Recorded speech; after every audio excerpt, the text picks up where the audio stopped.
جامعه کو سروکا پارلمان ترکیه جی پرس کربو اریه دو هر دمی بحثا کردستانی دکی کردستان لکو داره ویجی چه کربو دست خدانی بو سر دل خواه و گوته بو کردستان لویتره هون هر کس وی ناستکن عثمان بای دمره پارێزەر سیاستمدار کرد و سەرۆکی بەرێ شارەداریە ئامادە ji بریتانیا میوانێ منە کەک عوسمان tu bixêr hatî خێرە xwe dilê we û li temaşevanê we bi û stara xwe da li ser Rojavayê Kurdistan bi stara xwe da li ser gelê Sabî tu zanî gelekî kêfxweş bim kek Osman ku tu dibî mîvanê min û min pir hez dikir rojekê te bike mîvan ev e hat tu bûyî mîvan kek Osman Kurd ne tenêl te gudarî dikin işte hez jî dikin bi rastî gotina telcem her Kurdekî gelekî giring e qîmeta wê giraniya wê heye dixwazim vê bizanibim em ê behsa Rojavayê Kurdistanê bikin peyama te gelekî giring e daxwaza te kek Osman ji aliyên siyasî yên Rojavayê Kurdistanê çi ye divan rojên wiha de ku pêwîstiya wan bi helwestekê yekirtiye ye tu dixwazî ji wan re çi bêjî beriya her tiştî ez destxweşî li miletên Kurdistan dikim destxweşî li miletên Sûrî dikim ku rejîmekî dîktatorî piştî heftê û şeş salan têk çûn û bû qurbanê zulma xwe beriya her tiştî ew kes û kesayet û milletî û ku tev û elem û keder kişandin ez rêzê li ber wan digirim ku îro ev bisaya serê wan hate vî rojî rast e rejîmekî dîktatorî têk çû şikir ji xwe dara ku têk çû lê hezar mixabin hê pêşa roj bi taybetî ji bo Rojavayê Kurdistan û ji bo gelê Kurdistan hê ne zelale ne diyare yek ricayek min heye ji hemû hîzbên Kurd û Kurdistaniyên yên Rojavayê Kurdistan bi taybetî ez bi heyranî we me hûn ji dîrokê şîretê derbixînin ew tiştê ku li Bakurê Kurdistan sed sal berê bi serê bav û kalê me de hatin li Lozanê ez ji we rica dikim ku hûn vî yekê neynin serê Kurda carekî din ez rica dikim ji we ku hûn ji jiyana Qazî Mihemed hûn şîretê bigirin hûn dersê derbixînin û ez rica dikim ji we ku ew gelemşê ku li Başûrê Kurdistan pêk hatin ji wî sûdê û ji wî tecrübê derbixînin xulese gotina min ji bo hemû hîzbên me yê Rojavayê Kurdistan ew ku em bi hevdûra layıqê berdelê milletê xwe bibin milletê me bi rastî berdelekî gelek mezin da lazim ke ev roj em layıqê berdelê wan bin ku ew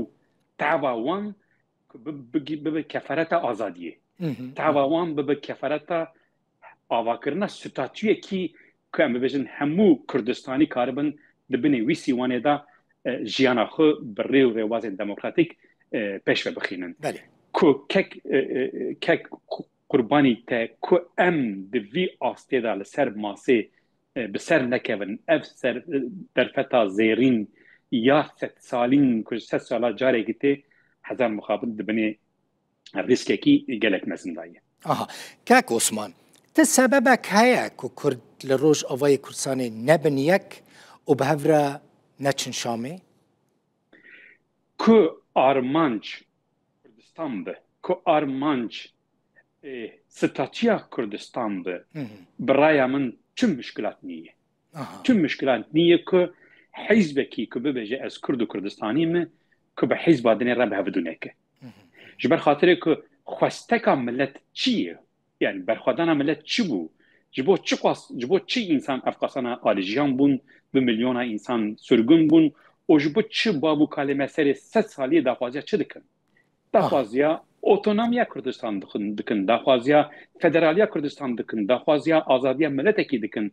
ji bo neviyekê bi rastî tiştê ku bi hevdû nekin bi raya min nîne ku gavak meriv di paca Kurdistanî de lê binere di paca hebûn û tunebûniya milletek de lê binere lê hezar mixabin gelek fen û dek û dolabên cîranê me li ser me hene gerek em wî destê ku em bêjin herêmî emperyalên herêmî ji nava xwe bibînin her wiha Tehranê hebû li Sûriyê دسته انقره هبل سوریه و الان جی دسته انقره دنوا سوریه دایه از رجعت کنم جه همو حزب من روجاوای کردستان که برای باش بزنم که هنه کسو کسایت هنه فرق حزب جوارا نامینه جبو من فرق تحزبکی کردستان تنیه چه روجاوای کردستان چه باشوری کردستان چه باکوری کردستان چه روجلاتو و امبیشن روجاوای کردستان همو حزب خودی فکر کینه خودی رامان کینه خودی کده کینه لی مسئله او که ایرو انقره به چاوه ترمکی لسوریه دنره ایدی سوریه جبو انقره بوی وکا ترمکی و دوی ترمه دا دخوازه بحره خو بستینه و نیرینا انقره جدسپیک حیانی ایرو وکا کرده که باکورت بیشن انقره آرمانجا خو او که کرد نبن خودی ستاتول روجاوای کردستان هشمندیت دولت انقره بسالانه ام دنوا پارلمنت اوی دابون ام د شاردار بون ام بگل قاد دولت را دنوا دانوسندنی دابون انقره دولت انقره واد فکره که وان جبونا باشور کردستان غلطیک مزن کرد که هیشتن باشور کردستان ببه فدرال بله دبیجن که اف غلطیات دو امین امگره لروجاوای کردستان دستور ندن که فدراسیونه کی چه ببه آنج دولت ببه یا کرداجی آنجی کرد ببن خودی اتونومی خودی ریبریه کی خوسر بویدری و ضرر کردان چه به که عثمانی یعنی مثلا اگر کو لور بون خودی استاتویه که مثلا ضرر باشوری کردستان ل ترکیه هيا نه هیچ نیه دواره بازرگانی دا دوارین چاندی دا دوارین پیوندیا انسانی دا براستی تکلاتین گلکی خوش هیه گلکی گش هیه و هر وها گاوا که تکلاتیا هولرو و انقره خوش دبه تکلاتیا کردان نیرنا کرداجی لانقره خوش دبه راست ام بسالانه دبیجن که ام بسالانه لانقره دبیجن که حیانی ایرو تو خیچی کی تو کوره کی ج روجاوای کردستان ناتی باکوری کردستان آجی ناتی انقره ناتی ترکیه ام گارانتی دادن که روجاوای کردستان و نبه پرسکریک و نبه دجمنانتی جبونا ترکیه و الان حیانی ایروجی برای من نبویه لی انقره دخوازه ویاش خوره تک حاجته کی تک اکسکوزه کی که نبن خودی ستاتو که کرد ببن خودی ستاتو او وکا که دجمنانتی خود بینه وکا هبونا خود سر تنبونیا کردا آفراندنه ایجا لازمه که دوی واریدا ام کرد هشیار بن راسته از وکا کرده که باکور جی داخواز دکم همو خوشکو برایم خونه روجاوای کردستان که او بدنگه که عیلی ببیجن ام ندجمنه انقرینه ام ندجمنه ترکانه و تجاری جم دجمنانتیا انقرین ناکن دجمنانتیا ترکان ناکن لیبرا باش بزنم که مسئله نه اف مسئله او بکنجی او نکنجی او وقت شکی ستاتیش بو خود تعلق دبینن ایجا رایا من لسر وی خاله چیه ام تشتک که ای هم بری ما لدجی ما بکارتینن ام وان حاجتا ندن دسته وان او یک بله او گرینگه و ای دو دیاجی ام ظالبن که او حاجت شخود تنی حاجته مقصد وان نه او حاجته مقصد وان نه او گوتنه مقصد وان او مج اتونومی مج فدراسیون مج ستاتیا مد دور بخینن او ام وی در فته جندن دسته وان خلاصه گوتنا مته چه معنی بابو کلمه 3 سال بری به انقره خاپیان اجور رجا دکم کونجارک دن نب انقره بخاپن ام نب تهران بخاپن ام نب دوره کدنه بخاپن باشه لازم که ام کرم که دوام بک از پرسکه بکن لازم که روجاوای کردستان قربان 3 میلیون 4 میلیون 5 میلیون روجاوای کردستان 3 باجاره 4 باجاره 5 باجاره قربان باکوری کردستان 25 میلیون باجاره کردستان بلکه زیادتر بلکه زیادتر 30 میلیون باکوری کردستان 21 باجاره قربان از وقت کرده که باکور خلاصیا باکور کردستان باری وین ندکم باری روجاوای کردستان ام نکاری روجاوای کردستان یک هیویه که مج روجاوای کردستان ایو که کسی که باکور که او بگیجه ستاتیا خود پشتێک گیشتە ستاتیا خۆشم بە ئەو تێکلاتیا وی و ئەم بێژن جیرانێ وی دکارە نەرماییەکی بینە ڕۆژلاتە ناوی دموکراسی وەرە سووریە و دموکراسی هاتە ئەم بێژن عێراقێ ئەv ملەتên کورد jî ملەتên تورک jî ملەتên فارس jî jê Sûrî distînin û dibit sedema nermayekî dibit sedema danûsendinekî dibit sedema deriyê xêrê ku vebike ji bo wî bonê niha armanc ew ku rewş ew ku Rojavayê Kurdistan hîzbê wî îdeolojiya wan çi dibe bira bibe heyanî îro sekina wan çi dibe bira bibe niha rûpelek nû vebûye cîhanê ew rûpela jî ya wê bi ber şerrekî mezin ba biçe xwedê neke ew jî penaberiyek nû ye kezebşewatiyek nû ye gerek em derî li wî ve nekin gerek em nêlin derî li wî ve bibe ya jî wê li ber diyalogê ol ser masê were çareser kirin Kurda heyanî îro di şer de hunda nekirî lê mixabin di masê de hunda kirî ser masê wan da kirin gerek carek din dîrok xwe dibare neke ku Kurd ser masê hunda nekin ji bona vî Kurd lazim e çi bikin lazim e ku ittifaka xwe ava bikin bi delegasyonekî hevpar derkevin pêşbirê Şamê bi delegasyonekî hevpar derkevin pêşbirê hemû cîhanê Amerîka ji vê re amade ye Brîtanya ji vê re amade ye Awropa ji vê re amade ye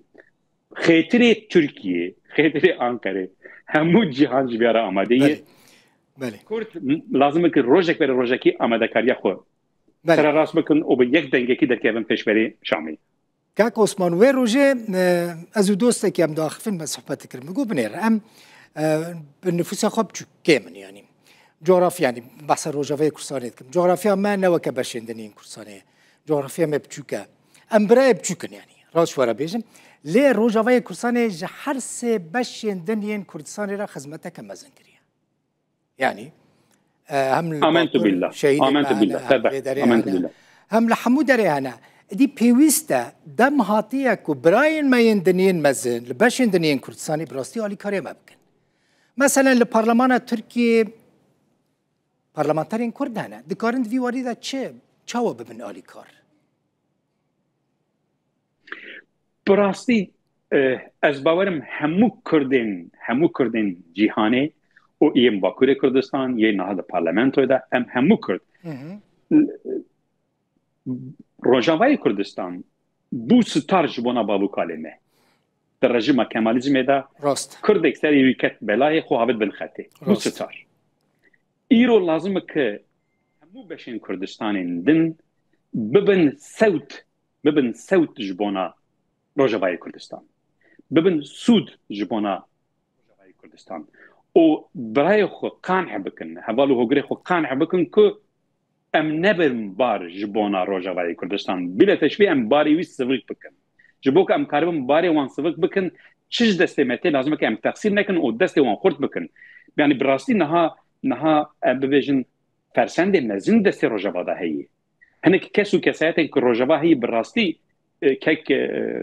bi rastî fersendê mezinin kek dara mesela bîle teşvî General Mazlum bi rastî ji bona dawî doza Kurdistan ji bona Tifaka navxweyiya Rojavayê Kurdistan fersendekî mezin e ez hêvî dikim ku vî fersendê bikar bînin ya du em Kurdên Bakurên Kurdistan em dikarin bi dengekî eyrî bi dengekî mezintir bangê Ankarê bikin ku em bibêjin Rojava ne tehdîtê Rojava ne talûkeyê ku bi Rojavara hûn werin cem hevdû ku hûn statiya Rojava qebûl bikin ku hûn daxwazên Rojava qebûl bikin ku hûn dev ji dijminantiya Rojava berbidin wê Kurdên Bakurê Kurdistan jî bêtir xwe nêzê Ankarê bibîne bêtir qîmetê bide Ankarê ji bo yekê xulese Kurdên Tirkiye dikarin bêtir dengê xwe bêtir meşê xwe bêtir xwestekê xwe bilind bikin û siyaseta Ankara ya ku em bibêjin dijminantiya Rojava dike ji wî siyasetê derxînin bibin siyasetekî dinê lê ya herî mihim biraya min yekdengiya Rojavayê Kurdistan ya navxweyî bîle teşvî em dikarin bibêjin em her hîzbekî her siyasetekî her kesayetekî em dikarin bibêjin em weka kevirekî giranin lê em her yek kasî kevirekî ne gavaka em bigîjin hevdû em bibin yek deng em ê bibin zinarekî çiyayekî او امیکاره بن دنگ خو بگیجنن جهانی کو گاوا کو پردنگی هر یک لکلکا آنکره ببینه، یک لکلکا شامل ببینه، یک لکلکا امریکا ببینه، یک لدوره که دن ببینه بخواده او فرسند وش دست بره و هر وها و ملتین کرد جهاتی ور آستی دبیجن وج ما چه دخوازن جه حزب خورا دبیجن یعنی هم جیه باشور هم جیه باکور هم جیه جراترا جمع همیارا دبیجن که وج ما چه دخوازن وج ما چه خواست مداوه یک تشتکی امجاد خوازن یک تشتکی همایی امجاد خوازن اتفاقا خودتکن یک ببین یک دنگ اونج بو ما چه دخوازن بدم پیشوری جهانی ببیجن ام ستات دخوازن ببیجن ام اتونوم دخوازن ببیجن ام خسری دخوازن اون چه دخوازن وی به یک دنگی بخوازن و برابر دخوازا ملتین و نه ایدئولوژیک نه شخصی نه ام ببیجن حزبی دخوازا ملتین روجاوین کردستان که گاوا به وی رنگی به از به بیرو باورم او حاجت جویش دسته دشمنین کردار در بکیه و دشمنین کرداجی و مجبور ببینن ببن جیرانین باش جیرانین قنج یه روجاوی کردستان. بله. گلکی سپاس زور سپاس که عثمان کیف خوش بوم و گوتنی تجربه من حظ ذکر بتره دریج بکم ل زمان مزیده نما تباش خفی ان شاء الله روزه کی امکار من لقامش لو برنامه ان شاء الله ام القامش لو چی کن اگر روش باش بچو آلین مین سیاسی باش لتا گوداری کربن زور سپاس سیاست مدار کرد عثمان بایدمرج بریتانیا زور سپاس که عثمان مال تا زور سپاس